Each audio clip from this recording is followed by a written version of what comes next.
بتحب السوشي والساشيمي والسالمون؟ بتختاروا مطعم السوشي على أي أساس؟ الأوفر الحلو ولا الطعم الكويس ولا سلامة الأكل ونظافة المكان؟ طبعاً لازم رقم واحد بما إننا هناكل سوشي.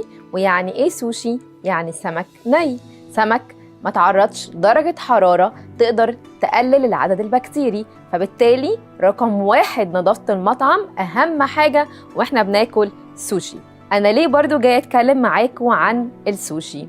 عشان نوع من أنواع الديدان اللي اسمها أنيساكيازيس، ومش هنتكلم عن الاسم الغريب ده كتير، بس الدودة دي منتشرة جدا في الأسماك، بالذات الأسماك النية.